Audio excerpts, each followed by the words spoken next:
Alors avant d'en parler à l'employeur directement, il faut en parler à la personne qui est en charge de la santé dans l'entreprise, c'est le médecin du travail. C'est sa mission, c'est une de ses missions d'aider les personnes qui présentent des maladies chroniques, notamment la fibromyalgie, à poursuivre leur activité dans les meilleures conditions, à la fois pour préserver leur santé, mais aussi pour assurer la production de biens ou de services qui vous est demandé dans votre travail. Donc commencez par là. L'employeur, vous pouvez éventuellement aborder certaines difficultés dans le travail, mais dans le respect du secret, vous n'avez pas besoin de donner le diagnostic, mais peut-être quand les cas se présentent bien, il y a des situations où il faut sans doute ne rien dire, vous pouvez parler de certaines difficultés liées à la fatigue en fin de journée, par exemple, ou à la conciliation entre les horaires de travail et votre état de santé. Mais avant d'en parler à l'employeur, parlez-en au médecin du travail. Là encore, lui, je pense que le médecin du travail a ce rôle important. euh, il est à même de comprendre à la fois votre état de santé, vos difficultés médicales, mais aussi sociales, parfois économiques, et puis il connaît bien votre poste de travail. C'est le seul, ce qui n'est pas le cas du médecin traitant.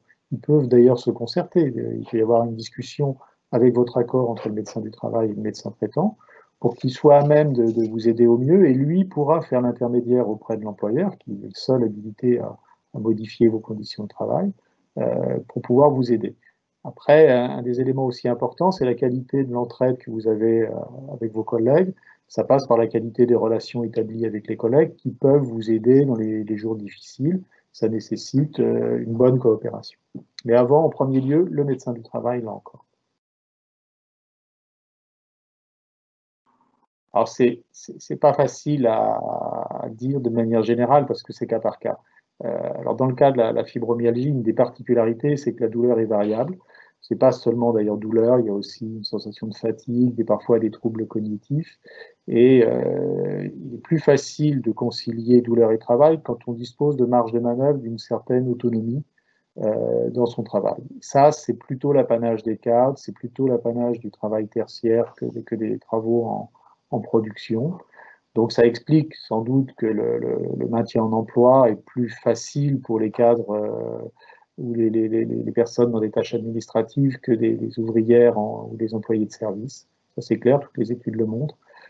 Mais une fois dit ça, on peut quand même concilier, si on arrive à construire des environnements de travail de manière soit informelle, soit plus explicite avec l'entreprise, qui permettent un peu de marge de manœuvre, c'est-à-dire de pouvoir faire fluctuer la charge de travail en fonction de la capacité du jour, travailler un peu moins les jours où on est fatigué, un peu plus les jours où on est en pleine forme, soit parce qu'on peut soi-même modifier sa quantité de travail, soit parce qu'on peut être aidé par les autres ou qu'on peut faire varier ses tâches dans la semaine, par exemple.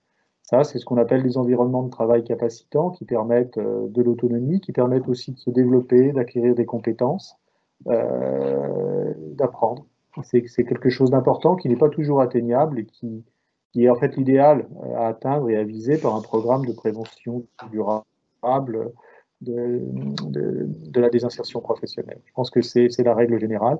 C'est cas par cas. Alors, c'est pas toujours facile, ce qui explique que le taux d'invalidité des personnes souffrant de fibromyalgie reste malheureusement élevé, d'autant plus qu'on est employé ou ouvrier peu qualifié.